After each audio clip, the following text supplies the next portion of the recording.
Bonjour à toutes et à tous, bienvenue dans cette nouvelle chronique de l'Amérique latine qui vous est proposée par l'IRIS. Cette semaine, j'ai choisi d'analyser, ou en tout cas de donner les premiers éléments d'analyse sur les résultats du vote au Chili pour désigner ce qu'on appelle maintenant un conseil constitutionnel. Ce vote a eu lieu le 7 mai, c'est un vote obligatoire. 15 millions de Chiliens et de Chiliennes étaient appelés aux urnes pour élire les 51 représentants qui vont avoir à produire un nouveau projet de texte constitutionnel qui, après une série de procédures, aboutira à un référendum de nouveau au Chili le 17 décembre 2023 pour savoir si cette fois-ci les Chiliens refuseront de nouveau, comme ils l'avaient fait en septembre 2022, ou accepteront cette nouvelle proposition pour une nouvelle constitution au Chili. Ça, c'est pour le cadre formel. Ce qui va nous intéresser aujourd'hui, bien sûr, c'est l'analyse politique derrière ce vote.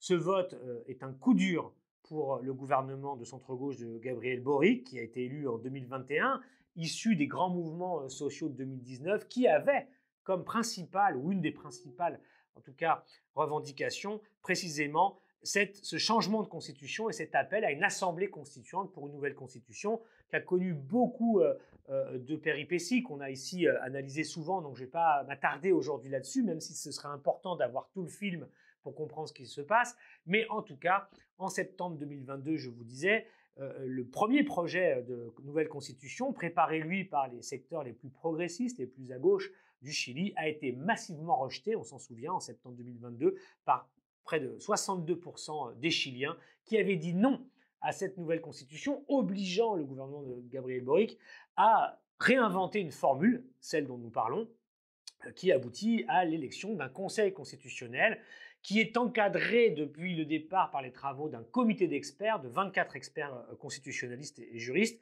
qui vont préparer un pré-projet sur lequel ce Conseil constitutionnel travaillera et finira par faire une proposition, ces experts étant nommés par les partis politiques du Congrès chilien. Donc on voit que c'est un processus compliqué qui réduit quand même très largement, on va dire, la souveraineté de la souveraineté populaire, si je puis dire, ou en tout cas la participation populaire à ce processus pour quelque chose de beaucoup plus encadré, limité dans ses objectifs, avec toute une série de limitations dans ce qui peut être fait ou pas fait dans le cadre de ce nouveau projet. Alors ça, c'est le cadre général. Le résultat, je disais, est stupéfiant, en tout cas pas stupéfiant d'ailleurs, il est en tout cas assez frappant, mais pas stupéfiant justement. Pourquoi? Parce que c'est l'extrême droite chilienne qui remporte haut la main cette élection du 7 mai.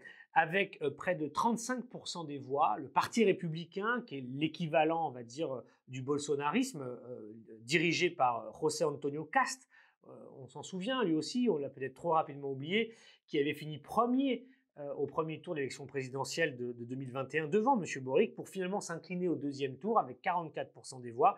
Jamais de candidat disons, défait dans une finale électorale au Chili avait atteint un tel score. M. Boric l'avait quand même emporté. Et M. Cast revient de manière assez triomphale, puisqu'il fait 35% des voix avec son parti, le Parti républicain d'extrême droite au Chili, et gagne 23 sièges sur les 51 possibles.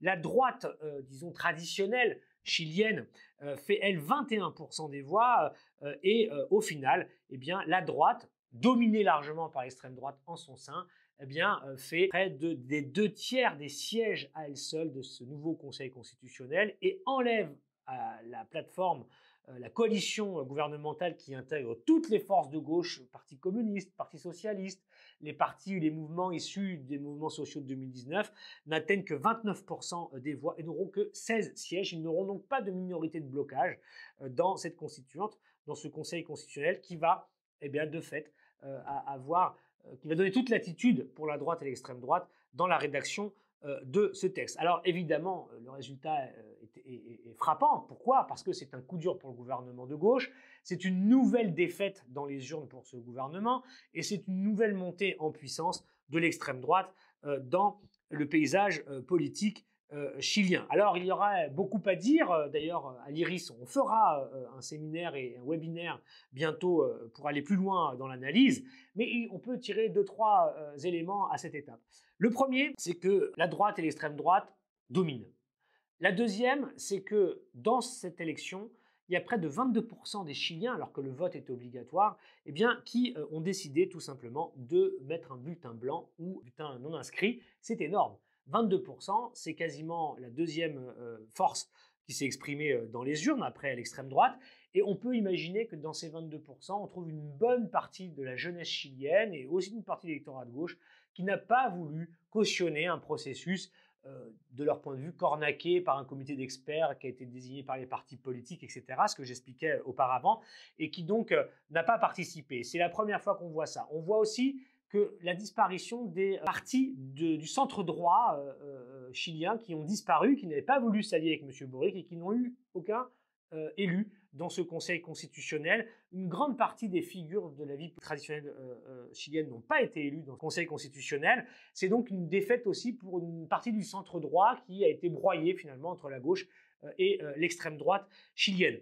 Les tendances lourdes, c'est que, comme on l'a expliqué aussi souvent dans nos chroniques, on n'est pas du tout dans ces situations politiques où il y a l'hégémonie d'un camp sur un autre ou un virage de gauche qui submergerait en fait les pays latino-américains ou ailleurs. Pas du tout. On est dans des scénarios qui sont très oscillatoires, qui sont très contingents, qui peuvent changer de 6 mois en 6 mois, donner des majorités aux uns ou aux autres, et c'est ce que nous instruit le processus chilien.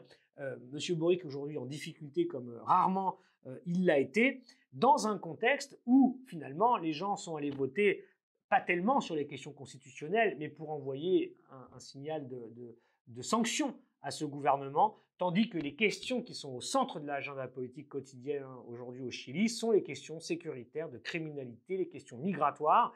Le pays vit tous les jours réveillé par les médias sur des questions migratoires, de crise migratoire à la frontière avec la Bolivie et le Pérou, d'insécurité, elle a doublé en 4 ans, etc.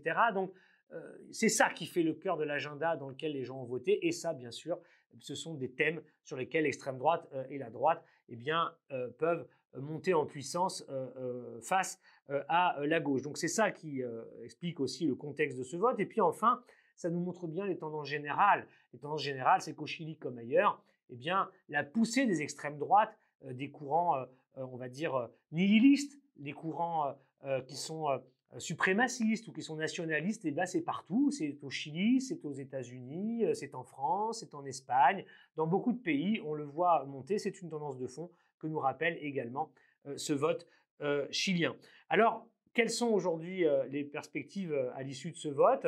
Fragilisation du gouvernement de coalition de centre-gauche, un gouvernement qui n'a pas réussi à faire passer ses réformes depuis qu'il a été élu parce qu'il ne dispose pas de majorité naturelle au Congrès chilien, une domination idéologique sur fond de thèmes sécuritaires et migratoires pour l'extrême droite et la droite, et M. José Antonio Kast, qui dispose aujourd'hui de la possibilité et de la responsabilité de devoir changer une constitution, celle de 1980 de M. Pinochet, dont il se dit être le principal héritier aujourd'hui au Chili. C'est l'un des paradoxes de la situation.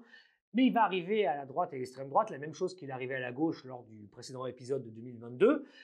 C'est la chose suivante. Si ce texte, ce projet de constitution devient le texte idéal de l'idéologie du programme de l'extrême droite chilienne, il y a aussi un risque que, comme c'est arrivé à la gauche, le texte soit de nouveau rejeté dans le référendum prévu le 17 décembre 2023. Et c'est cela qui est aujourd'hui entre les mains de José Antonio Kast, qui dispose néanmoins de la première force politique au Chili et qui s'est imposé hier avec ce vote, probablement comme de nouveau le patron des droites chiliennes pour l'élection présidentielle de 2025.